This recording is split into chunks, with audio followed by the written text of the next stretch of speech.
Good afternoon, calculus class. So, Mr. Chen again. So, today I would like to talk about the infinite geometric series along with the power series. So, for those you might be wondering how to come up with the power series. So, let's start off with a little refresh. As you can see, that things that you guys did in Algebra 2. So, the way to find out the sequence for the geometric sequence, it's a sub n equals a sub 1 times the common ratio to the power of n minus 1.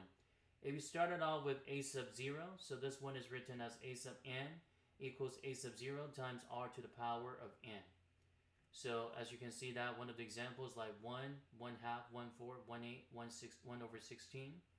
So in order to generate this power series, so we do have a sub 1, which is 1, okay? So the pattern is that a sub n times the common ratio which is what? 1 half. And then to the power of n. Okay, so this one. So if just think about that, the way to rewrite it. So the common ratio is 1 half. So let's say this one is written as 1 half to the power of 0, 1 half to the first power, 1 half to the power of 2, and then 1 half to the power of 3, so on and so forth. Okay, so in order to find out that the sum, so the formula for that, it's 1 over the quantity of 1 minus r. So 1, which is the first term, and then common ratio, so which is what? 1 half. Okay?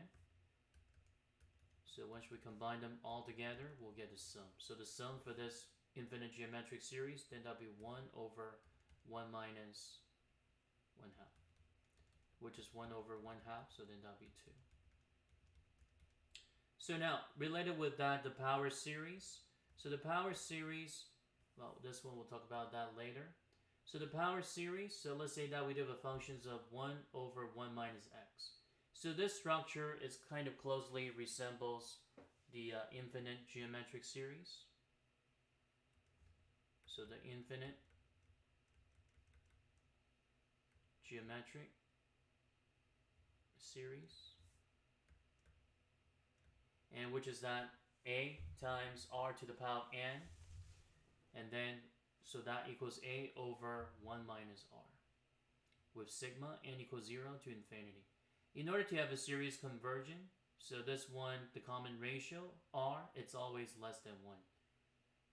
Okay, so for this one, let a equals 1, and then the common ratio, so let's say this one's bx. So then the power series representation for the functions, 1 over 1 minus x. So the center at x equals 0. So normally this one can be written as 1 over 1 minus x minus c. Okay, so where c is the center, so at 0, so that's why it's considered 1 minus 1 over x. So now suppose we want to have a center, the power series at x equals negative 1. So using the same kind of model, but this time the center, it's right at negative 1. So if this one is the case, so that means it's written as 1 over 1 minus the quantity of x minus negative 1. Okay? So which is 1 minus x plus 1. So again, a is still considered 1, and then the common ratio, then that will be considered x plus 1. Or 1 plus x, either way. Okay, so x plus 1.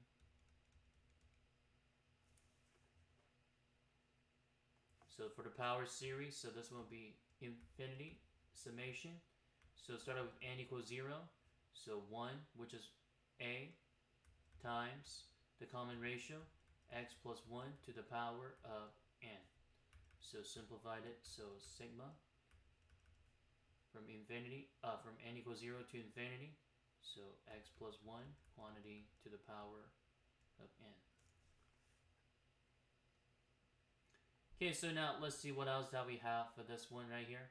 So representing the function by power series, find the power series for f of x equals 4 over x plus 2, center at 0. So this one is centered at 0, so one thing that we can rewrite, so just compare that the model. So it's always written as a over 1 minus r. So what we can do, We can always change this one to something else. Okay, so one thing that we can do here, we can just swap that the constant, the 2, and the variable. So let's make it as 2 plus x. Okay, so with this, and at this time, so what we can do with the 2, we can just multiply top and the bottom by 1/2. By 1/2. So rationalizing it, so what we found here is 2 over 1 plus x over 2. And you may notice that, so for that 2, we just convert that to 1, and that's what we need right here. So it looks like a is going to be 2, but this one, the center is at 0, so this one looks like it's due at 0 at this moment. But over here, instead of being minus, well, what we got here is a plus. So what we can change, so let's put it this way, so 2 over 1 minus negative x over 2. Because we want to come up with the same kind of structure as a over 1 minus r. So in this case, a is 2. So 1 is 2, consider 1 common ratio. So then that would be negative x over 2. At the center of c equals 0. So there's no any addition or subtraction here after the variable term. So rewrite it with the power series. So infinity, sigma, n equals 0.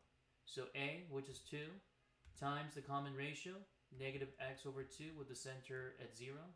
So there's no need to add or subtract any number. And then raise up to the power of n.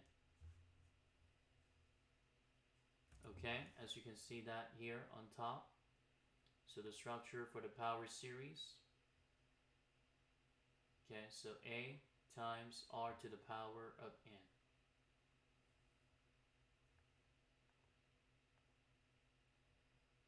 Okay, so now at this moment, so what we can do, so let's just expand it out a little bit. So 2 is just like 2 to the first power. So for the negative 1, I just want to isolate that negative 1 to the power of n, x to the power of n, and then the denominator will be 2 to the power of n. And now from now on, so the 2, so it looks like this one can be reduced down to 2 to the power of n minus 1. So just make it like an alternating series. So negative 1 to the power of n, and then x to the power of n all over 2 to the power of, well, this one is n minus 1. Because you want to bring down the 2 to the denominator. Okay, so 2 to the power of n minus 1. So then that would be the power series. And now here's another example. So find a power series to represent the function. So one thing that we need to do here, so let's change that the center. So it's kind of interesting. So we need to convert that to center. So which is what, x minus 2. In order to get that x minus 2, so what I can do here. So for the x, I just want to subtract 2 to get a center. But also at the same time, you want to add 2. Well, the reason why that is because you cannot just simply subtract the number because you're changing the value for the expression. So in order to balance that, so we need to add that 2. So 3 plus 2, then that'll be 5. And then we got plus the quantity of x minus 2, so change the center at 2. Okay, so this one. And also, compare and contrast, we need to end up with something like a over 1 minus r. Okay, so we do know that r is going to be x minus 2 somehow. But the thing is that this one's going to be minus. So what we can do now, again, so change this one a little bit. So let's convert that 5 to 1. So rationalize it, multiply the top and the bottom by 1/5. So we got 1 over 5. So over 1 plus x minus 2 quantity over 5. And also this one's a plus, so we can just convert that to its negative. So it's 1/5 over 1 minus the quantity of x minus 2 over negative 5. Okay, so compare and contrast, so it's the same kind of structure. So a, which is 1/5, 1 is just 1, common ratio, which is considered x minus 2 over negative 5. Rewrite it with the power series. So sigma, n equals 0 to infinity, so a 1/5, and then times x minus 2 all over -5, and then quantity to the power of n.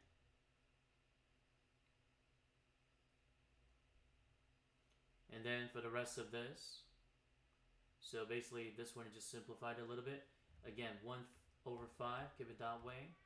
X minus 2, quantity to the power of n, over 5 to the power of n. This one divided by -1, so I can make it as -1 to the power of n. Okay, with the sigma. And then finally, this notation here, so 5 to the first power times 5 to the power of n. So I can make it as sigma n equals 0 to infinity. So it's -1 quantity to the power of n times x minus 2 quantity to the power of n over 5 to the power of n plus 1. Okay, so then that'll be the power series, the simplest form.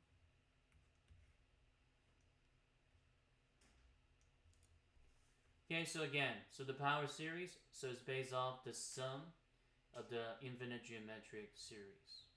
Okay, so thank you for watching the video today. So any questions that you have, welcome to put it on the comment bar. So I try to reply that as soon as possible. Okay, see you next time.